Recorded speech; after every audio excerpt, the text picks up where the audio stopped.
Bonjour et bienvenue sur Expérientiel, le podcast qui propulse la transition du tourisme vers un avenir plus durable et inspirant. Ici, on parle d'un tourisme qui bouge, qui innove. Vous vous demandez comment transformer le tourisme pour en faire un vrai moteur de changement positif, plein de sens et d'opportunités? Vous êtes au bon endroit. On va à la rencontre de celles et ceux qui font bouger les lignes. Des pros passionnés, des jeunes qui osent, des experts qui bousculent les idées reçues, tous unis par un même objectif, rendre le tourisme plus responsable, plus inspirant.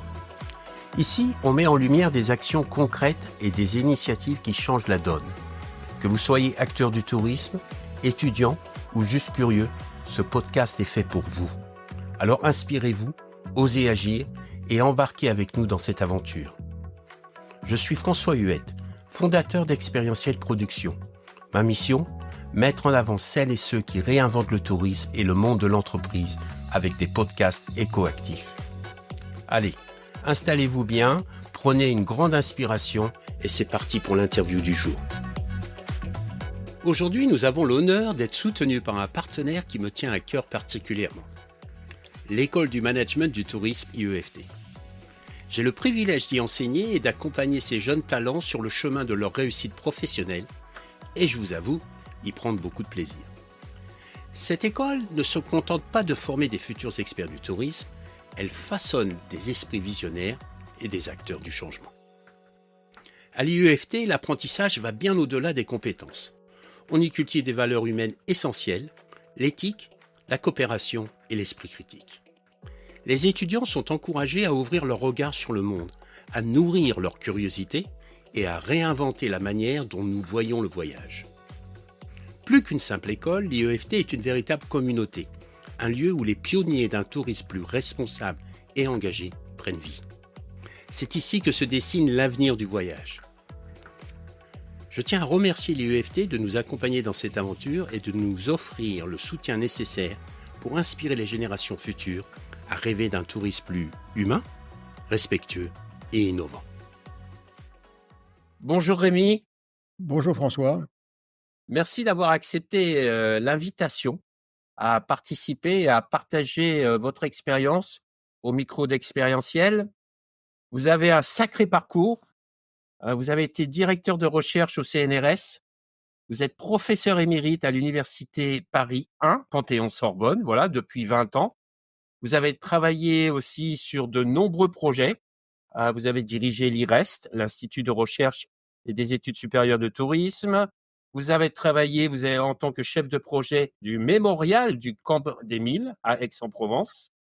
Et puis, vous avez été aussi le premier directeur de Via Tourism Review, une revue internationale interdisciplinaire sur le tourisme en ligne.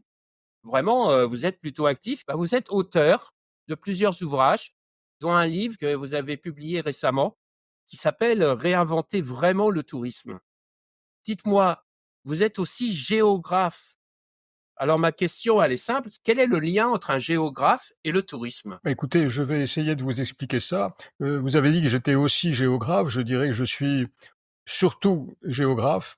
Et vous allez voir qu'il y a un lien fort entre le tourisme et la géographie. Donc pour comprendre comment je suis arrivé au tourisme, je crois qu'il faut rappeler d'abord comment je suis arrivé à la géographie, parce que c'est par la géographie que je suis arrivé au tourisme, enfin d'une certaine manière. Bon. Pour comprendre ça, tout cheminement est assez complexe et on en fait une reconstitution a posteriori. Je trouverai 2 origines.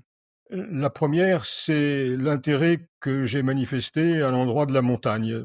Bon, j'ai un intérêt, voire une passion pour la montagne que j'ai abordé très jeune. D'abord parce que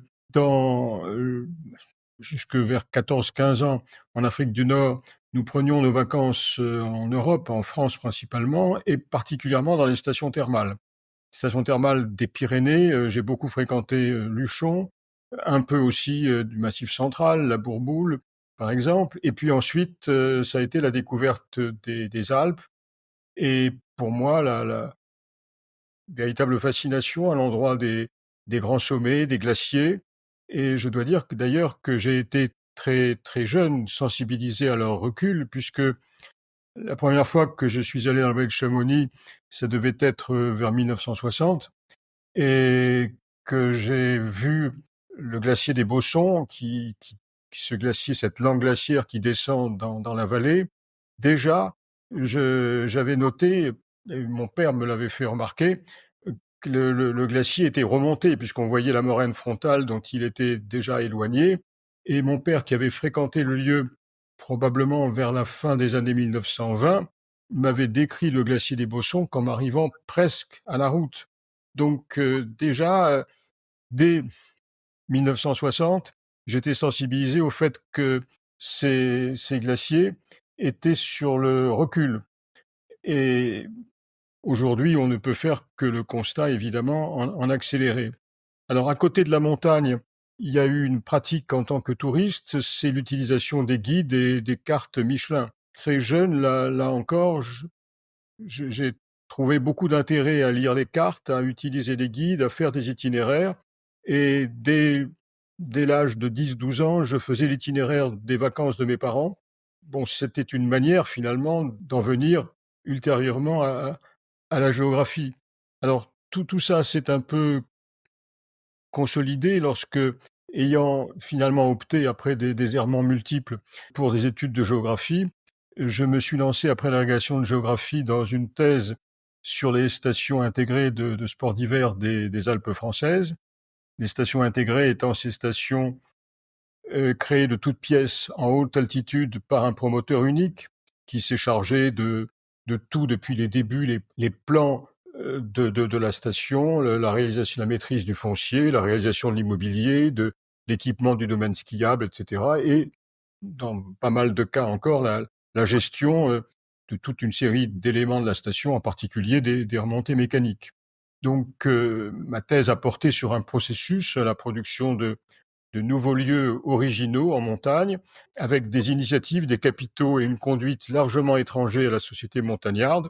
C'est comme ça que j'en suis venu à m'intéresser au départ, non pas tant au tourisme en tant que tel, mais à l'aménagement touristique, qui était différent. Et ce n'est que plus tard que je me suis intéressé aux touristes eux-mêmes et aux pratiques touristiques et ce que cela impliquait du point de vue des conséquences sur la planète, et ce que j'ai continué à analyser en tant que géographe. Donc, en conclusion, je me suis intéressé au tourisme en tant que géographe parce que j'ai voulu comprendre comment de nouveaux espaces qu'étaient ces stations de sport d'hiver, apparus tous en même temps et avaient été créés.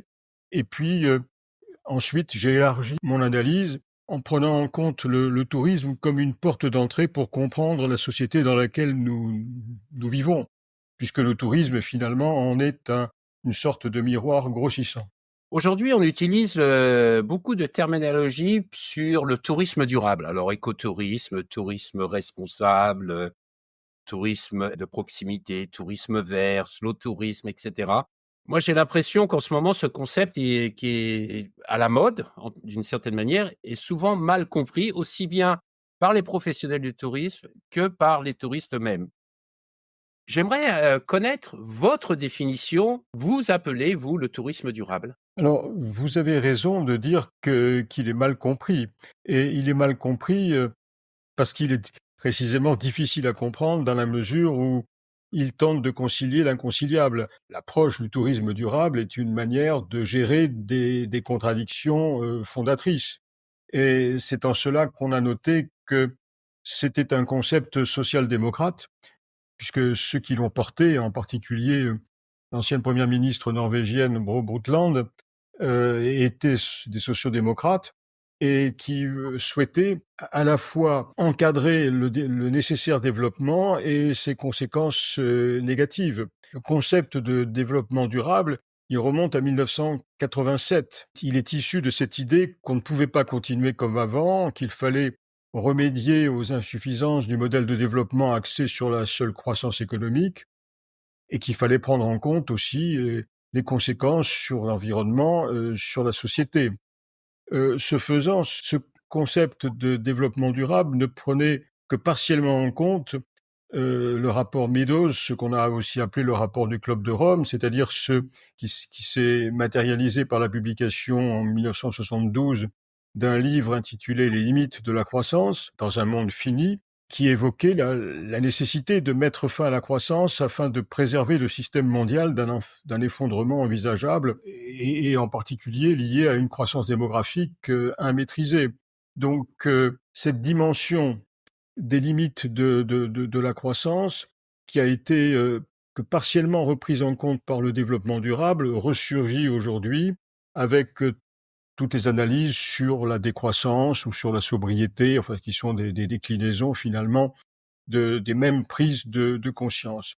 Tout cela pour dire que il y a eu donc en 87 le développement durable et puis ensuite il y a eu la déclinaison dans le secteur du tourisme puisque c'est en 1995 qu'on a adopté aux Canaries la charte du développement durable et donc on voit que le développement durable est déjà une vieille idée, puisque ça fait 30 ans qu'on en parle, qui a été un véritable succès à l'échelle mondiale, puisque le terme a été repris partout. Et plus il a été repris, et plus il a perdu de contenu et de force dans la mise en action, finalement. Alors, tout ça est à mettre en parallèle avec, et ceci explique cela, le développement à la fois de la démographie mondiale et le développement du tourisme, et en particulier du tourisme international, qui est le seul qu'on comptabilise à l'échelle mondiale.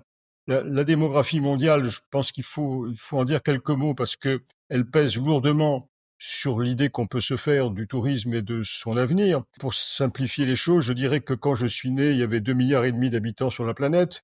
Quand je faisais mes études de géographie, il y en avait 3. Et aujourd'hui, il y en a un peu plus de 8.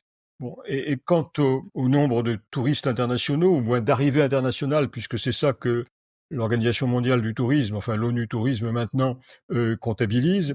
Là aussi, quand j'ai commencé à être un jeune touriste, il y avait 25 millions d'arrivées internationales dans le monde. Et en 2019, avant la pandémie, il y en avait pratiquement 1,5 milliard. Nous allons dépasser en 2024 ce chiffre. Donc on a là des accroissements qui sont très forts et encore qui ne prennent pas en compte l'essentiel du mouvement touristique, qui est un mouvement touristique à l'intérieur des frontières, qui est beaucoup plus important que le tourisme international. Tout ceci pour dire donc que le tourisme durable est déjà une vieille idée qui a eu du mal à être mise en œuvre, d'autant plus que si beaucoup ont adhéré au principe, assez peu l'ont précisément mis en acte. Je me souviens par exemple, il se trouve que j'ai participé en 1989 à la première conférence internationale sur la relation tourisme et environnement aux Canaries à Tenerife. Et je me souviens des paroles de conclusion du président de la communauté autonome des Canaries qui nous disait qu'il avait compris le message et qu'on allait en tenir le plus grand compte. Mais depuis, la manière dont aux Canaries on en a tenu le plus grand compte, c'est qu'on a multiplié par plus de 10 la capacité d'accueil. Et c'est bien là qu'est le problème. En même temps, ça correspondait à des besoins, à un besoin du marché, à une augmentation de la démographie que je viens de rappeler. Mais tout ça est très difficile à mettre en œuvre et c'est la raison pour laquelle dans l'ouvrage que vous citiez, le sous-titre était En finir avec les hypocrisies du tourisme durable, c'est-à-dire ce grand écart qui existe entre les principes d'un tourisme qui doit être respectueux de l'environnement et de la société tout en préservant le développement économique, et puis la véritable mise en œuvre de ce que représente ce tourisme durable. C'est la raison pour laquelle, personnellement, je n'emploie que peu ce terme, ou que je ne l'emploie qu'à reculons, et que je lui préfère d'autres qualificatifs. Celui qui me parle le plus, c'est celui de tourisme responsable, et précisément parce que le tourisme réflexif, je pense qu'on en dira quelques mots, que je porte, est une des démarches pour aller véritablement vers un tourisme responsable vis-à-vis de la planète, responsable vis-à-vis de l'environnement dans lequel nous vivons, responsable aussi vis-à-vis des sociétés.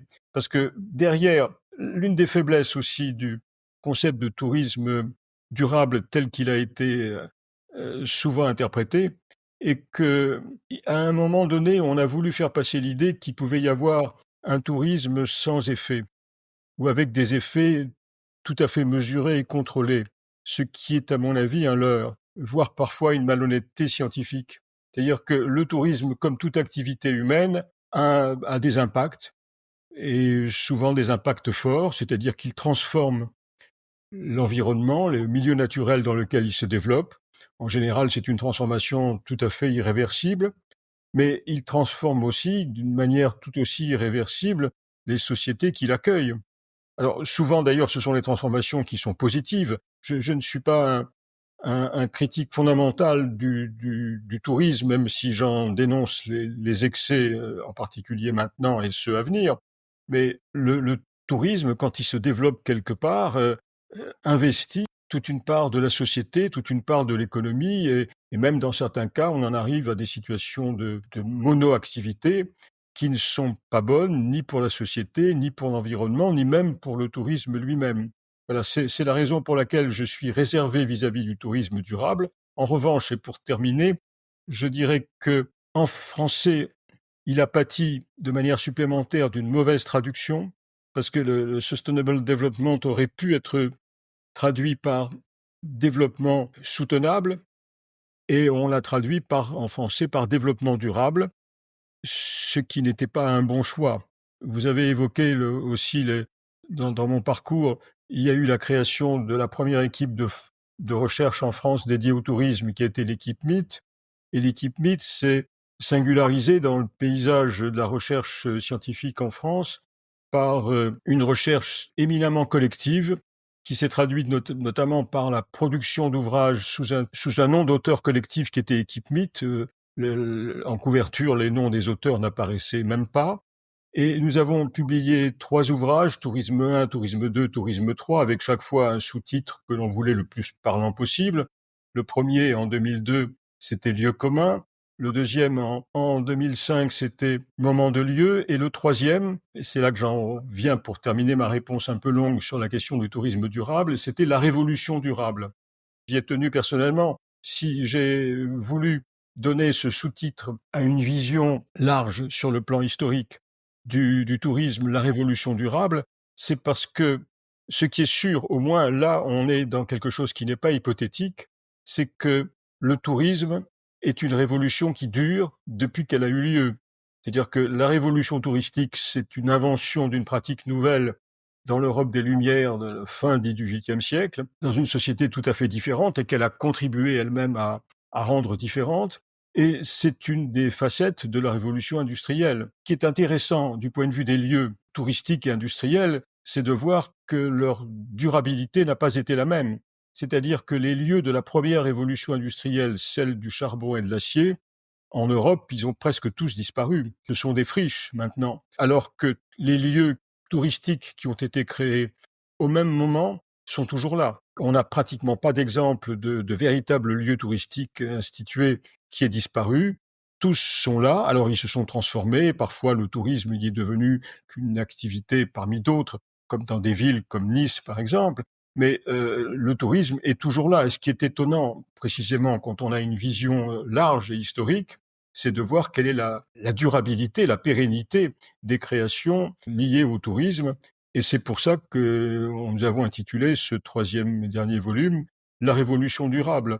Donc il y a un paradoxe finalement à noter que le tourisme est depuis sa création une activité durable, et en même temps considérer que on n'a pas suffisamment pris en compte les possibilités de rendre ce tourisme véritablement plus compatible avec les exigences de la vie sur Terre et de l'habitabilité de la planète. Aujourd'hui, il y a une prise de conscience sur les enjeux du dérèglement climatique. Il y a une prise de Oui. conscience sur la raréfaction des ressources naturelles. Il y a une prise de conscience sur les différents impacts sociétaux qu'on peut rencontrer aujourd'hui. Donc la conscience, elle me semble en tout cas, elle est bien là. Mais par contre, on a du mal à passer à l'acte.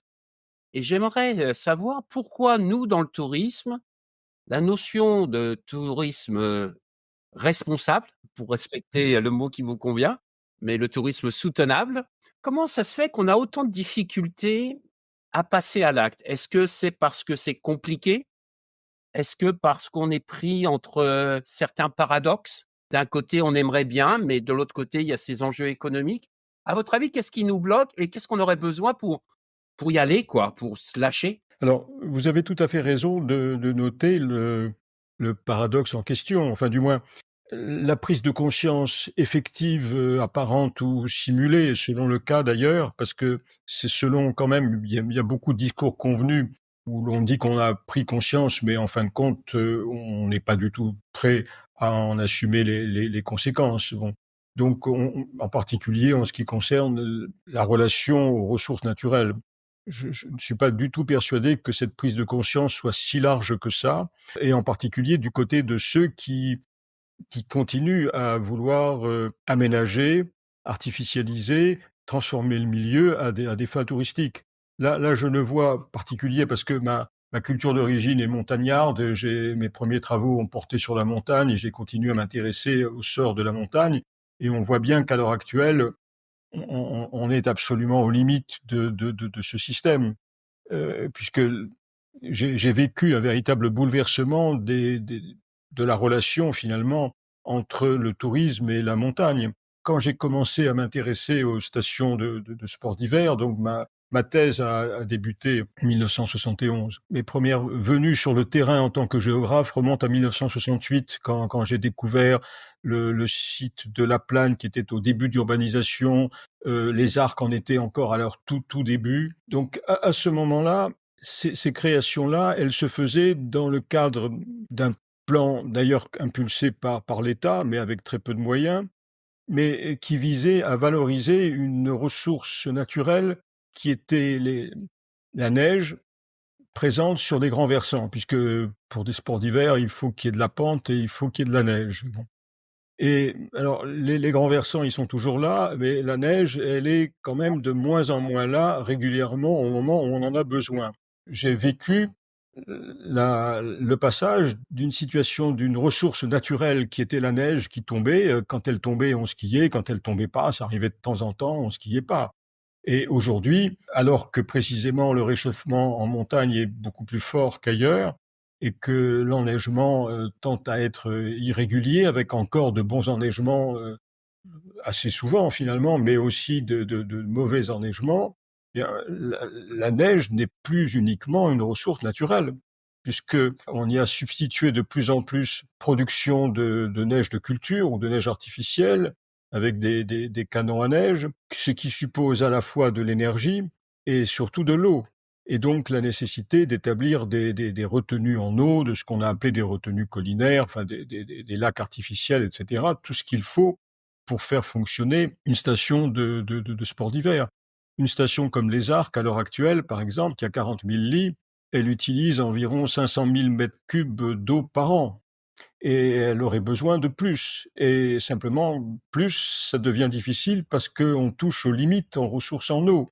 La montagne que la géographie traditionnelle présentait comme un château d'eau touche là à ses limites.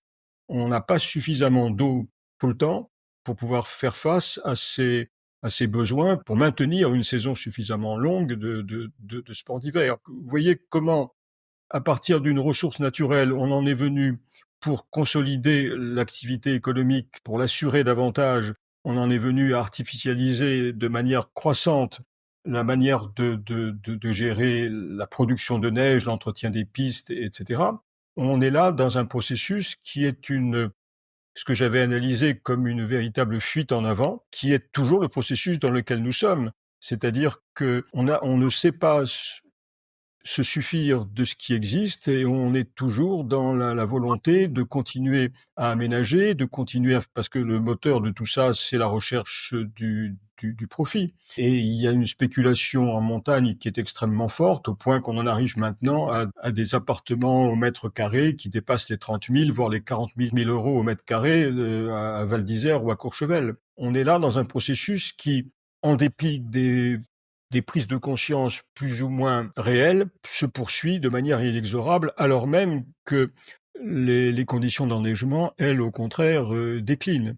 On est dans un porte-à-faux croissant entre l'économie touristique et les ressources sur lesquelles elle repose. Alors, j'ai eu la chance de lire votre livre, Réinventer vraiment le tourisme. Je me suis régalé. Je l'ai trouvé passionnant. Je l'ai trouvé très bien écrit aussi parce que vous expliquez les choses d'une façon très claire et compréhensible. Et ça, c'est génial parce que des fois, on a des experts qui viennent avec des livres, des usines à gaz. Et là, je me suis vraiment régalé. C'est un livre vraiment très sympa à lire et très intéressant. Il y a une phrase, moi, qui m'a marqué dans votre livre: adapter le tourisme au monde au lieu d'adapter le monde au tourisme. Vous pouvez nous en dire un peu plus? Vous pouvez le développer, ça? Parce que moi, au plus profond de moi-même, ça a résonné. Je veux dire, cette connexion à notre planète, à notre connexion au vivant, notre connexion à notre environnement, à notre patrimoine naturel est tellement importante. Et j'ai pu l'observer à travers mes différentes expériences où on l'utilise, on l'exploite, mais on ne le respecte pas forcément. Et je pense qu'il y a un changement de posture à avoir dans le développement touristique et dans notre approche par rapport à notre patrimoine naturel, qui est une des raisons principales pourquoi les gens vont sur une destination. Mais vous avez tout à fait raison, effectivement. Cette formule adapter le tourisme au monde au lieu d'adapter le monde au tourisme, bon, c'est une formule, donc avec les avantages et les limites de la chose. L'avantage, c'est qu'elle parle, j'espère, qu'on peut la retenir. La limite, c'est qu'elle exprime une vision théorique, ou du moins un idéal vers lequel tendre, qu'on n'atteindra pas facilement, ça c'est évident. Mais en même temps, ça reflète quelque chose de très vrai. Et que je viens de dire à propos de la montagne, je crois l'illustre complètement. C'est-à-dire comment on est passé de l'exploitation d'une ressource naturelle à une artificialisation croissante de la montagne pour entretenir une exploitation qui devenait en porte-à-faux du fait du réchauffement climatique. C'est un résumé caricatural, malheureusement, de ce qui est en train de se passer. La montagne, de ce point de vue, est toujours un milieu éclairant, je crois, pour comprendre ce qui se passe, parce que elle nous oblige à poser les problèmes en termes plus crus, finalement, parce que précisément le réchauffement y est encore plus fort qu'ailleurs. Si on veut donner du contenu à cette formule, ben, je crois qu'il faut aller vers la promotion d'un tourisme moins agressif, moins arrogant, plus intégré dans l'environnement comme dans la société, plus respectueux de ce qui l'entoure en général, et que l'entrée du tourisme dans l'ère de la sobriété paraît absolument nécessaire. C'est tout à fait indispensable, mais à la fois indispensable, c'est l'idée que je m'en fais, au maintien de l'habitabilité de la planète, mais aussi indispensable à notre capacité à donner un avenir au tourisme, parce que le tourisme tel qu'il est reparti après le Covid, avec davantage de voyages lointains, davantage de vols long courriers, davantage de consommation en tout genre, celui-là, il est ni soutenable ni durable. Et ça, on le sait. Donc, de toute façon, cette adaptation du monde au tourisme et ou du tourisme au monde selon la manière dont on le présente est quelque chose qui devient de plus en plus nécessaire. Mais on le voit, les forces économiques sont vent debout contre ça. Ce que j'appelle le système touristique mondialisé est plein d'imagination. Je dis souvent d'ailleurs que les spécialistes du marketing touristique ont trop de talent, dans la mesure où ils arrivent à vouloir nous vendre les produits les plus déraisonnables, mais à chaque fois avec un intérêt qu'ils prétendent renouveler. Et c'est cette course en avant à laquelle il faut renoncer ou qu'il faut dénoncer. Alors, si on parle vraiment de réinventer le tourisme, quels sont selon vous les axes prioritaires sur lesquels les acteurs, et je ne parle pas seulement des acteurs touristiques, mais aussi acteurs politiques, organisations institutionnelles, etc., sur quels axes ils devraient se concentrer? Vous parlez dans votre livre du triple objectif. Est-ce que ça, c'est la porte d'entrée? Alors oui, je résumerai ce qui me semble souhaitable de faire dans l'expression la transition juste, qu'on peut résumer à deux mots-clés: décarbonation et démocratisation. Je commence par le second, démocratisation. Nous av- je défends l'idée que, bien qu'il y ait de nombreux excès en matière d'aménagement touristique, de flux touristique, que l'on dénonce souvent avec complaisance des concentrations excessives, des surfréquentations, voire du surtourisme, que nous avons encore beaucoup de progrès à faire en termes de démocratisation du tourisme. Dans un pays comme la France, qui est l'un des espaces où a été inventé le tourisme, donc c'est un vieux pays de tourisme et qui se présente comme d'ailleurs le premier pays touristique ou l'une des premières destinations selon la manière que l'on a de comptabiliser. Bon, c'est le premier pays touristique par les arrivées internationales, mais on sait que ce n'est pas la meilleure manière de compter. Quand on prend en compte les retombées économiques du tourisme, la France n'est pas première, mais enfin, c'est un très grand pays de tourisme avec une très grande histoire de tourisme. Eh bien, la France a encore à peu près 40% de sa population qui ne part pas régulièrement en vacances, ce qui est un chiffre beaucoup plus élevé que la moyenne des pays riches.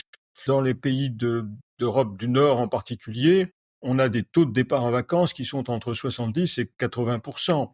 Donc nous avons des marges de progression tout à fait importantes encore dans la société française. Bon.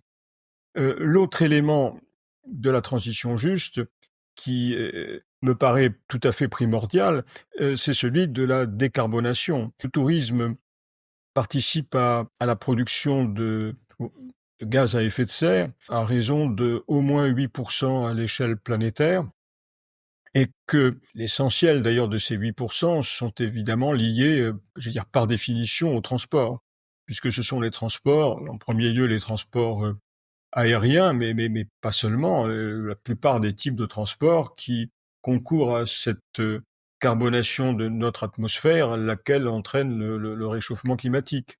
Donc il y a une nécessité absolue d'aller vers une décarbonation dans tous les compartiments du tourisme, ce qui est évidemment plus facile à dire qu'à faire, puisque les transports étant les principaux responsables, il va de soi que l'une des solutions, que ça te plaise ou que ça ne plaise pas, c'est quand même l'une des solutions, il n'y en a pas 36 000 finalement, qui consiste à essayer de limiter le nombre des transports les plus polluants, en particulier des voyages aériens, disons, intercontinentaux.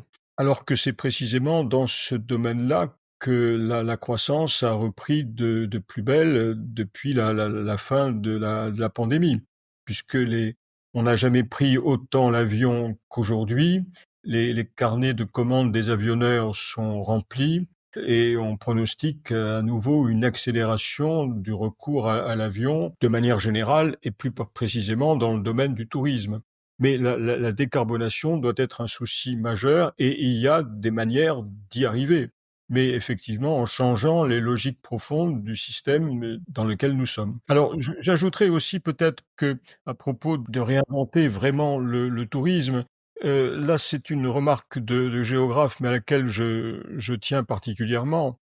C'est que l'une des façons de ménager la planète qui nous accueille est de faire en sorte qu'il n'y ait pas du tourisme absolument partout. La pire des choses qui puisse finalement nous arriver, c'est de continuer à vouloir produire de nouveaux lieux touristiques de plus en plus éloignés des foyers de consommation, là où résident tous les touristes. L'exemple le plus caricatural de cette tendance, c'est le développement du tourisme dans l'Antarctique, puisque là, on a le tourisme le plus irrespectueux de la planète, puisqu'il s'agit de transporter des touristes sur les plus longues distances, puisque les foyers émetteurs de touristes sont dans l'hémisphère nord, pour aller au pôle sud, qui plus est, sans même avoir ce qui peut se justifier ailleurs, c'est-à-dire l'existence de retombées économiques qui permettent d'améliorer le sort des populations d'accueil, qui est quand même quelque chose qui est à prendre en compte. Là, nous sommes dans un territoire qui n'a pas de population permanente, où il n'y a pas de société locale, où il n'y a pas de retombées économiques, et donc rien ne justifie ce tourisme qui consomme énormément d'énergie fossile, qui émet énormément de CO2, et qui plus est une caricature de ce qu'il ne faut pas faire, puisque c'est le tourisme des plus riches de la planète qui continue à polluer le plus. Donc on a là une forme de tourisme qui même est présentée évidemment faussement par ceux qui en font la promotion comme une découverte qui permet de prendre conscience des limites de la planète, etc. Tout ça n'est pas très sérieux, mais ce qui est sérieux en revanche, c'est la multiplication des croisières polaires, c'est même la mise en œuvre de relations aériennes régulières au moment de l'été austral, surtout l'Afrique du Sud, mais aussi l'Amérique du Sud et le continent antarctique, la possibilité même désormais d'y demeurer quelques jours dans des lodges spécialement aménagées. Donc on a là l'amorce, plus que l'amorce d'un tourisme qui est tout à fait pernicieux et qui est l'illustration de la dénonciation complaisante des effets de la concentration du tourisme, puisque ce que permet de vendre ce tourisme, c'est de dire qu'on échappe au gros de la troupe, que c'est une réponse c'est un tourisme hors des sentiers battus. Alors effectivement, il est encore hors des sentiers battus, mais le fait d'aller créer des équipements touristiques loin de tout et d'artificialiser davantage la planète, n'est pas une bonne nouvelle et que ce principe d'étalement du tourisme en réaction au constat qu'il y aurait trop de touristes de certains endroits, c'est la meilleure mauvaise idée qui nous est vendue pour continuer, cette fois-ci à l'échelle planétaire, la fuite en avant que je notais tout à l'heure. Il y a un peu plus d'un an, j'ai découvert le tourisme réflexif lors d'une conférence où Emmanuel Salim, que vous connaissez, je suppose, nous a présenté. Et puis, durant cette conférence, il nous a parlé du camp des Milles à Aix-en-Provence. Et il y a un peu plus d'un mois, j'ai été visiter le camp des Milles, vu que j'habite pas loin de Aix. Vous êtes à l'origine de ce projet. J'ai été complètement bluffé par cette expérience. Déjà, la visite du lieu, évidemment, qui est extrêmement riche en histoire et qui fait réfléchir.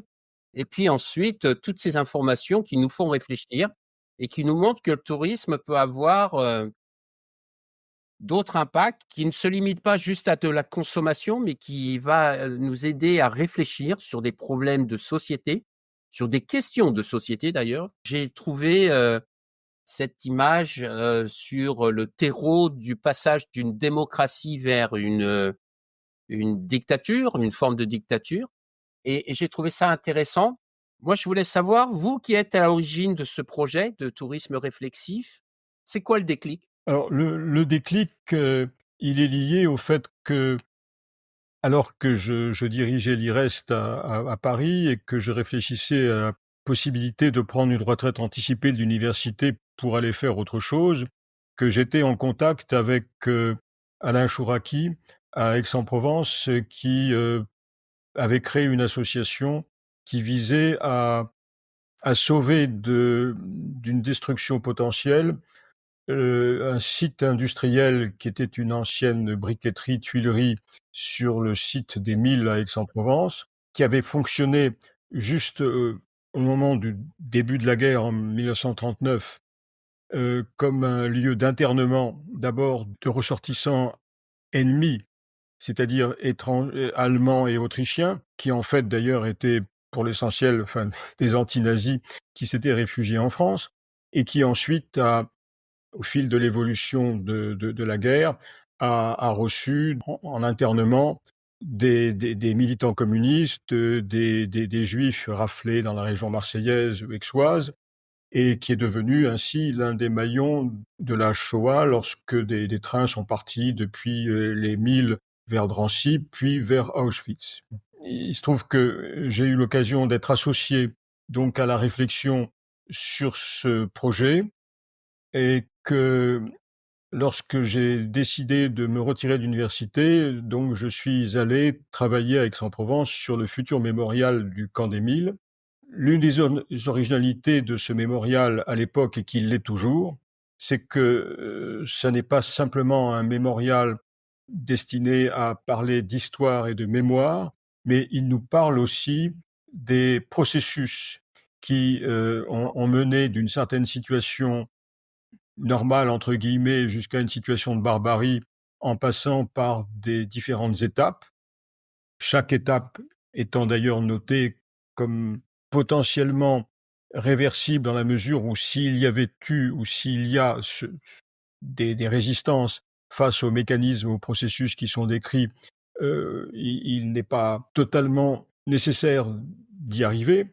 Donc c'est à partir de cette, réflexion-là, ce qu'on nous avions appelé entre nous le volet réflexif, que est apparue l'originalité véritable de ce mémorial qui part du principe que dans un lieu industriel qui ne se prêtait absolument pas à un internement, qui a été transformé brutalement en lieu d'internement de populations qui ont vécu là dans des conditions extrêmement difficiles et très précaires, et d'incertitude en particulier sur leur avenir, que dans ce lieu dont la mémoire a été restaurée, le lieu qui a été finalement préservé alors qu'à un moment donné, il était voué à d'autres utilisations, eh bien, cela a permis donc d'impulser un une dynamique tout à fait nouvelle qui le rend, différent des autres mémoriaux, dans la mesure où, on le voit bien, les gens qui le visitent sont souvent surpris de voir qu'il n'y a pas que l'histoire, il n'y a pas que la mémoire, mais il y a aussi,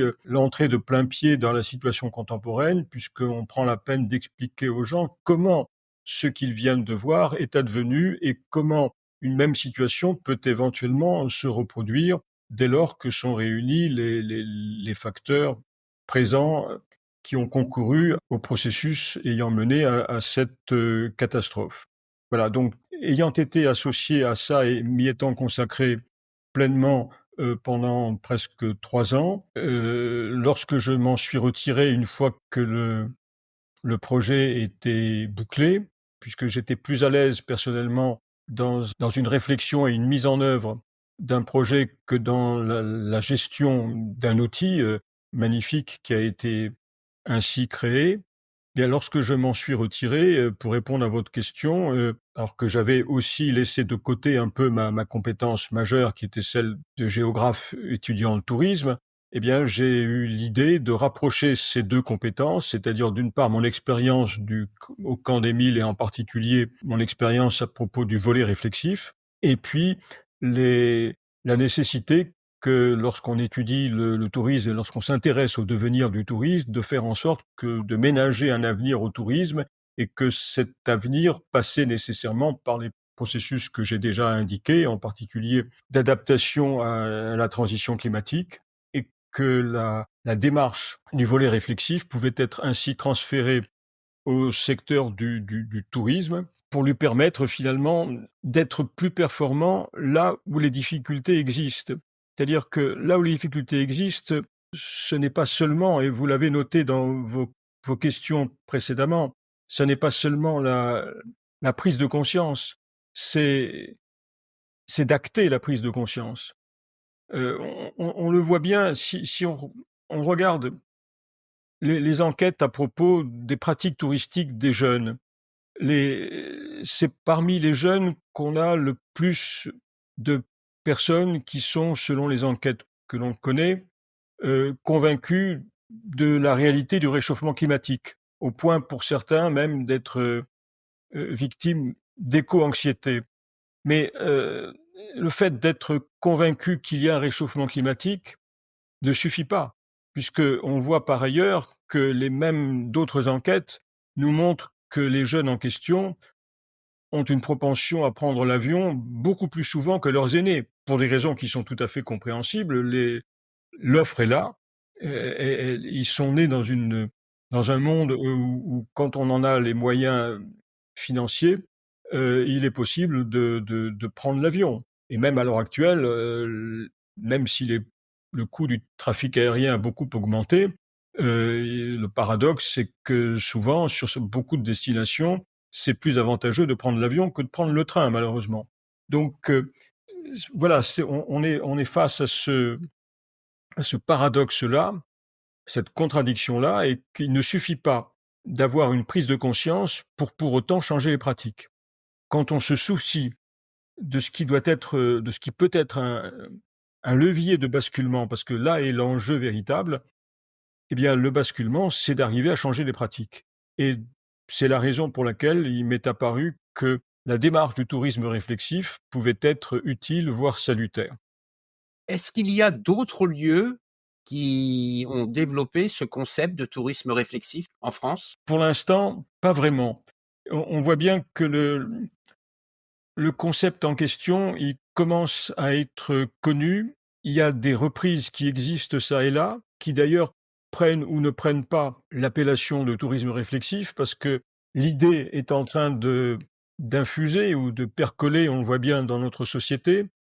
Ça a été repris dans un certain nombre de rapports comme proposition, mais très concrètement, il n'y a pas encore de véritable mise en œuvre, ou alors il y a, comme Monsieur Jourdain faisait de la prose sans le savoir, il y a des territoires maintenant qui s'en inspirent ou qui le mettent en œuvre, tout en le méconnaissant d'ailleurs, mais dans des démarches qui sont tout à fait parallèles et qui pourraient être tout à fait révélatrices de la mise en œuvre du tourisme durable.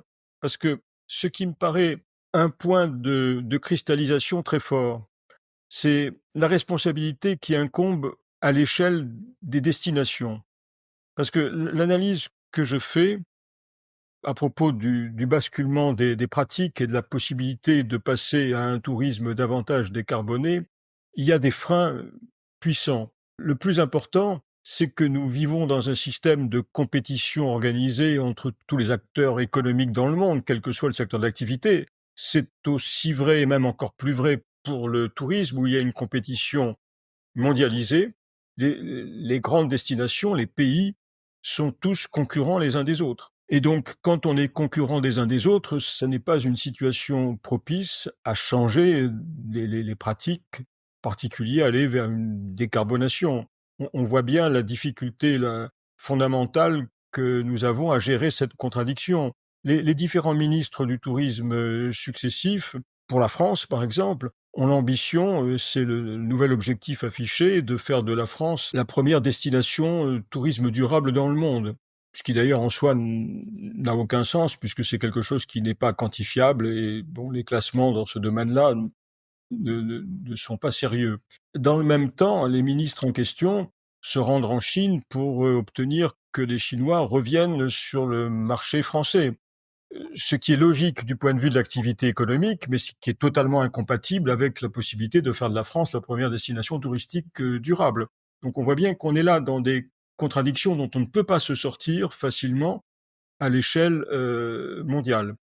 En revanche, là où il y a des possibilités d'espoir, et c'est ce que je propose à travers le concept de territoire d'équilibre, qui est l'un des axes clés de la mise en œuvre d'un tourisme réflexif, c'est la capacité que peuvent avoir des territoires localisés, avec une réflexion d'ailleurs sur la définition du territoire pour que ce soit un territoire suffisamment homogène, de territoires localisés, de définir une sorte d'optimum en matière touristique et de se placer dans une logique tout à fait différente de celle dans laquelle nous sommes à l'heure actuelle, et ces territoires sont toujours, c'est-à-dire la logique dans laquelle nous sommes, c'est celle du toujours plus de, une fois que le tourisme est mis en place, que tout ça marche, mais on veut accroître la capacité d'accueil.